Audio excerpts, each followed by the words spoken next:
Hello friends, स्वागत है आपका एक बार फिर से अपने यूट्यूब चैनल नॉलेज में। शाला दर्पण स्टाफ लॉगिन के माध्यम से सभी कर्मचारियों द्वारा अपना फॉर्मेट 10 कंप्लीट किया जाना है, साथ ही साथ लॉग किया जाना है। ये इसलिए करवाया जा रहा है ये कार्य ताकि आपकी जो सूचनाएं हैं वो एकदम अपडेट रहें, सही रहें। जब आप इसको लॉक कर देंगे तो इसमें किसी भी प्रकार का कोई बदलाव संभव नहीं होगा। तो आप ये कार्य करें, ये पूरी सावधानीपूर्वक करें। सबसे पहले आपको शाला दर्पण स्टाफ विंडो के माध्यम से लॉगिन कर लेना है। लॉगिन करने के बाद आपको इस तरह का इंटरफेस मिलेगा। 3 लाइन्स पे आपको क्लिक करना है। यहाँ पे आपको प्रोफाइल का ऑप्शन मिलता है 5th नंबर पे। इसी के नीचे एक ऑप्शन दिया गया है एंट्री फॉर्म P10 मतलब प्रपत्र 10, इस पर आपको क्लिक करना है। यहाँ हम देखेंगे प्रपत्र 10 को ओपन करते ही हमारे सामने एम्प्लॉय की बेसिक डिटेल्स ओपन हो जाती हैं, जैसे name, date of birth, employ ID, gender, current subject, current post name, mobile number, email ID, Aadhaar number. अब इस डिटेल को हमें थोड़ा सा स्क्रॉल करना है। स्क्रॉल करने के बाद आप यहाँ पे देखेंगे कि आपको कुछ ऑप्शंस दिए जाते हैं। ये अलग अलग यहाँ पे ऑप्शन दिए गए हैं जो भी हम फॉर्मेट 10 में फिल करते हैं, जैसे personal information, educational, professional, service, promotion, family details, address detail, bank detail, training, विभागीय जांच, सेवा विवरण समरी, विद्यार्थी परिणाम और फाइनल लॉग। तो आपको क्या करना है, स्टेप बाय स्टेप हर एक टैब को ओपन करना है। उसमें जो भी मैंडेटरी फील्ड हैं, जो स्टार मार्क फील्ड हैं, उन सभी को आपको कंप्लीट करना है। तो ये कार्य करने के लिए आपको क्या करना होगा, आप देखेंगे फाइल का ऑप्शन लिखा हुआ है फील्ड का बट नॉट लॉग्ड। तो आपको सबसे पहले पर्सनल इन्फॉर्मेशन वाले बटन के नीचे व्यू पे क्लिक करना है। जैसे ही आप व्यू बटन पे क्लिक करते हैं आप देखेंगे लॉक करने के पश्चात एंट्री में कोई बदलाव संभव नहीं होगा। तो यहाँ आप देखेंगे कि आपके इस ऑप्शन में एसआई नंबर आपके मांगे जा रहे हैं, GPF number, PRAN number, NPS number, but वो स्टार मार्क नहीं है। लेकिन आप ये डिटेल भी भरें ताकि आगे अगर ये चीज़ें वापस से आपसे भरवाई जाती है, स्टार मार्क होती है, तो आप यहाँ पे इसमें अपडेट अभी के अभी कर ले तो ज़्यादा बेटर रहेगा। आपका पैन नंबर आ जाएगा, आपको लगता है करेक्शन करना है, गलत है तो उसको सही कर लिया। आपका ब्लड ग्रुप आपको यहाँ पे शो हो रहा है। ब्लड ग्रुप शो होने के बाद आपके फादर का नेम मिलेगा, इसमें कोई स्पेलिंग मिस्टेक है तो वो सही कर लीजिए। आपके पास बहुत अच्छा यहाँ पे टाइम है सारी डिटेल्स को सही करने का। Mother name, caste category, religion, number of children की संख्या अगर बढ़ गई है तो आप यहाँ पे इसको 1 की जगह 2 कर दीजिए, और अगर सेम है तो सेम एज इट इज़ रखें। इसके बाद आपको यहाँ पे नीचे ऑप्शन मिलता है होम स्टेट। होम स्टेट को ऑप्शन मिलने के बाद आपको डिस्ट्रिक्ट का ऑप्शन मिलता है। जन आधार नंबर आप डाल दीजिए। पासपोर्ट अगर बनाया हुआ है तो वो डाल सकते हैं। Are you a special education teacher, जो विशेष शिक्षा के टीचर होते हैं, अगर आप वो हैं तो आपको यस करना है, अदरवाइज़ यहाँ पे आपको नो करने के बाद आपके पास ऑप्शन आते हैं टीचर गॉट ऑनर्ड। अगर आपने कोई जिला स्तरीय सम्मान प्राप्त किया है या संभाग स्तरीय, राज्य स्तरीय, राष्ट्रीय स्तरीय, अगर दोनों ये सारे ऑप्शंस में से कोई नहीं है कोई भी ऑप्शन तो कोई नहीं कर दीजिए। अन्य सम्मान प्राप्त किया नहीं है तो कोई नहीं कर दीजिए। स्पेशल एबिलिटी है जैसे scout guide, NCC, NSS, yoga की आपने ट्रेनिंग वगैरह करी है, कोई अलग से आपकी यहाँ पे एबिलिटीज़ हैं तो आप वो इसको यहाँ पे चेकबॉक्स पे क्लिक कर सकते हैं। इसके बाद स्क्रॉल करेंगे कि आप एक उत्कृष्ट खिलाड़ी हैं, are you an excellent player, तो आपको यस या नो करना है। जैसे आप नो करेंगे तो आपका ऑप्शन यहाँ पे बंद हो जाएगा। अब आपको यहाँ पे आपका वोटर आईडी का नंबर डालना है, जैसे यहाँ पे लिखा गया है कार्मिक का इपिक नंबर। और उससे पहले आपसे पूछा जा रहा है कि आप बीएलओ हैं, अगर हाँ तो हाँ, नहीं है तो नहीं। क्या कार्मिक के अनुसार, इपिक के अनुसार आपकी विधानसभा कौन सी, जो भी आपका वोटर आईडी है वो कौन सी विधानसभा का बना हुआ है। अगर गलत विधानसभा यहाँ डली हुई है तो उसको सही कर दीजिए।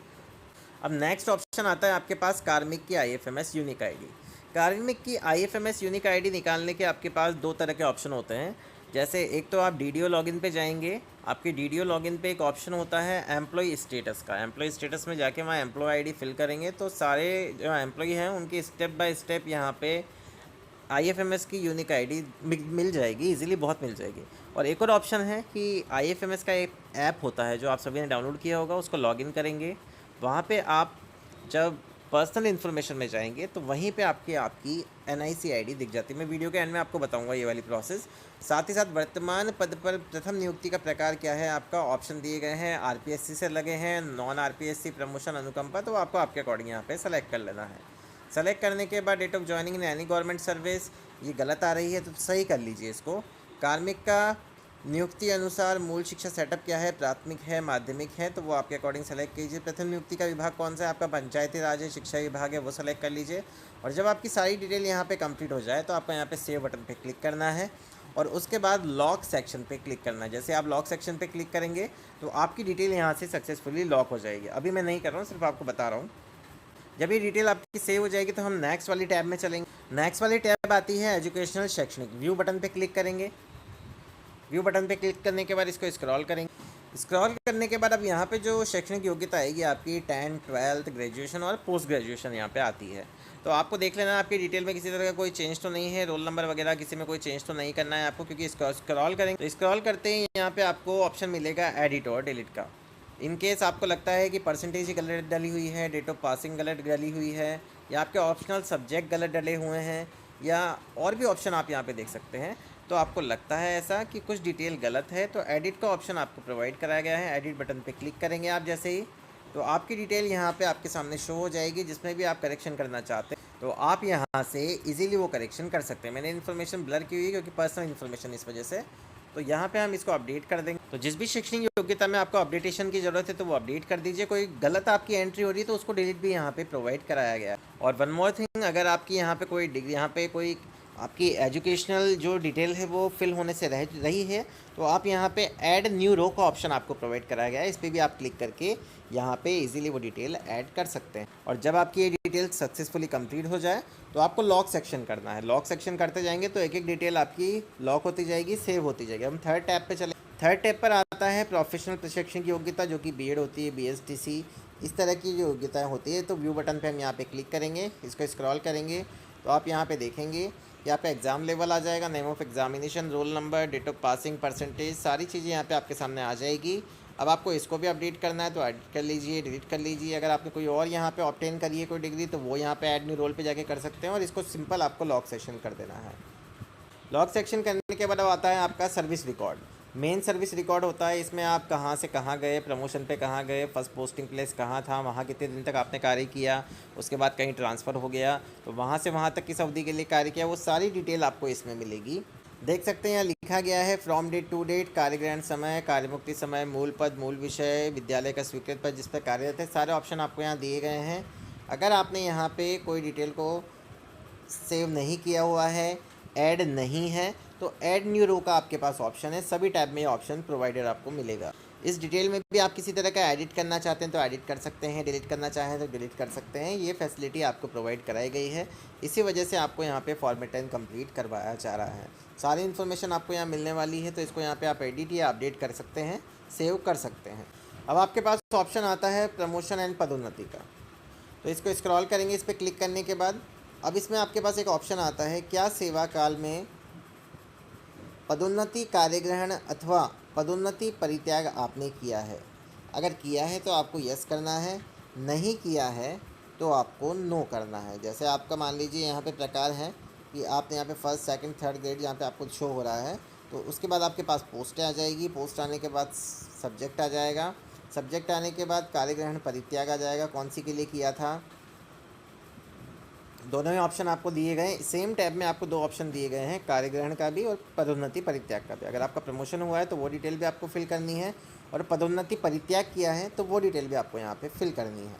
तो ये सारी डिटेल आप यहाँ फिल करके सेव कर देंगे और लॉक सेक्शन कर देंगे। और अगर आपकी पदोन्नति नहीं हुई है, आप मान लीजिए अभी थर्ड ग्रेड टीचर और वही हैं, तो आपको नो कर देना और इसको सिंपल आपको यहाँ से सेव कर देना है। सेव करते ही डाटा आपका यहाँ पे फॉर्म सबमिटेड सक्सेसफुली हो जाएगा और इसको आप यहाँ पे लॉक सेक्शन में जाके लॉक कर सकते हैं। लॉक करने के बाद अब आती है फैमिली डिटेल्स। फैमिली डिटेल्स में जो भी आपके परिवार के सदस्य हैं उनकी डिटेल यहाँ पे आपके पास पूछी जाएगी। परिवार के सदस्य का नाम, कर्मचारी से क्या संबंध है, लिंग क्या है, मेल फीमेल, क्या ऑक्यूपेशन है, यदि राजकीय सेवा है तो पेशा क्या है वो भी आपको यहाँ पे डालना होगा, वैवाहिक स्थिति क्या है, शादी की तारीख क्या है, ये सारी इन्फॉर्मेशन आप यहाँ पे फिल कीजिए अगर आपने यहाँ नहीं फिल की है तो। क्योंकि डेट्स के ऑप्शन ये कॉलम इसलिए दिए गए हैं ताकि आप इसकी पूर्ति करें। क्या यदि दिव्यांग है, दिव्यांग नहीं है, वो सारी इन्फॉर्मेशन आपको यहाँ पे दी गई है। तो आपको वन बाय वन ये सारी डिटेल्स को भी अपडेट करना है, एडिट, अपडेट। और मान लीजिए आपके कोई संतान हुई है एक और, तो आप उसको भी यहाँ पे आवश्यक रूप से ऐड करें। आपको ऊपर ऑप्शन मिल जाएगा यहाँ पे ऐड न्यू रो का। ऐड न्यू रो पे आप जैसे क्लिक करेंगे तो जो भी फैमिली की डिटेल है वापस ऐड करने के लिए आपसे पूछेगा। इसको आप सेव कर दें एंड यहाँ से लॉक सेक्शन कर दें। लॉक सेक्शन करने के बाद आपके पास वापस ऑप्शन आता है एड्रेस का। अब आपके घर का जो पता है वो आपको यहाँ पे फिल, दो एड्रेस आपसे मांगे जाते हैं, स्थायी निवास का पता, इसमें किसी तरह का कोई करेक्शन है तो वो कर लीजिए आप यहाँ। के साथ दूसरा ऑप्शन मांगा जाता है जो करंट अभी आपका निवास का पता है, आप जहाँ पे रह रहे हैं वो भी आपको यहाँ पे मेंशन करना होगा। जब आप ये डाल देंगे सेव कर दीजिए, लॉक सेक्शन कर दीजिए।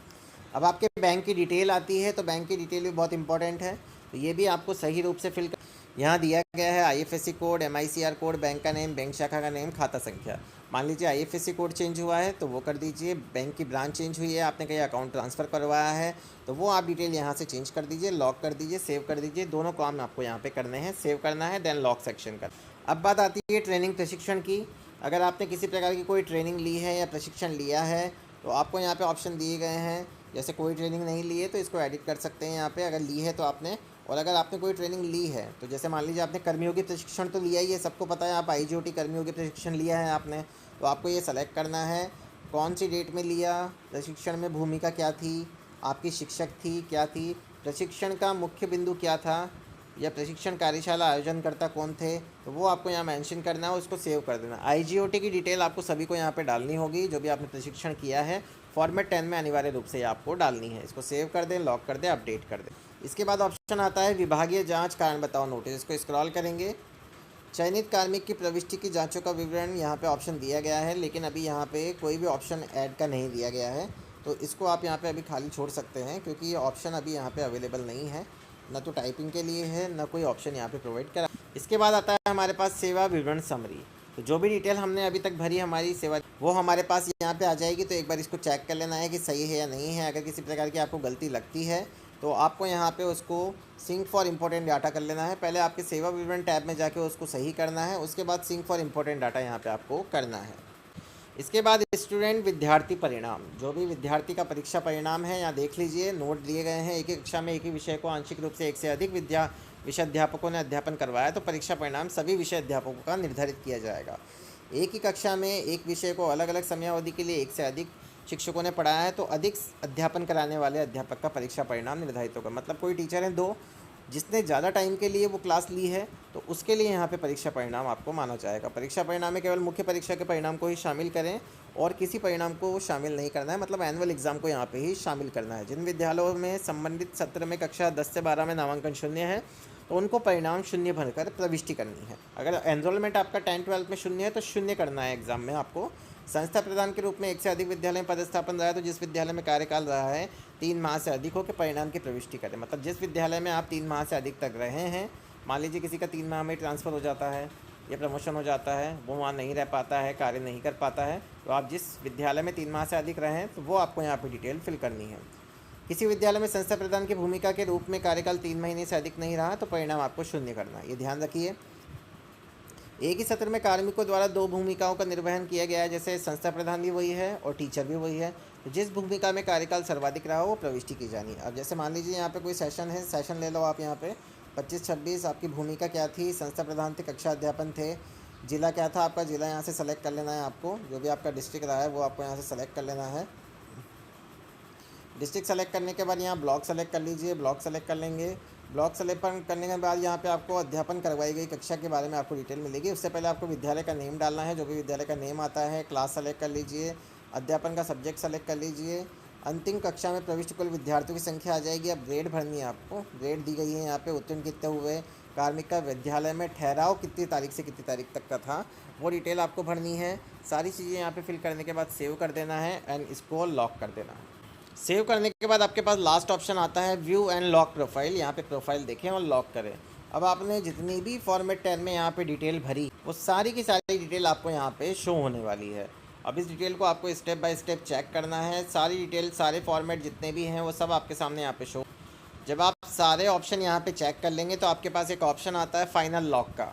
तो फाइनल लॉक आपको उसके बाद ही करना है जब आप सेटिस्फाई हो जाएं कि मेरी सारी डिटेल जो मेरे द्वारा भरी है वो सही है। 10 तारीख तक आपको ये कार्य अनिवार्य रूप से करना है। तो सभी टीचर्स जो अध्यापक हैं या और भी यहाँ पे गैर शैक्षणिक कार्मिक हैं जो फॉर्मेट 10 भरते हैं, वो सभी यहाँ पे आपका फॉर्मेट 10 इस प्रकार भर लें। तो ये थी पूरी प्रोसेस। अगर आपको वीडियो पसंद आया हो तो प्लीज़ चैनल को सबसे पहले सब्सक्राइब करें एंड वीडियो को लाइक और शेयर करना ना भूलें। Thank you so much. एक और बात थी, IFMS पे आपको वो ID कैसे देखनी है वो मैं आपको बता देता हूँ। देखिए, आपको सिंपल प्ले स्टोर पे जाना है, IFMS 3.0 को डाउनलोड करना है ऐप को।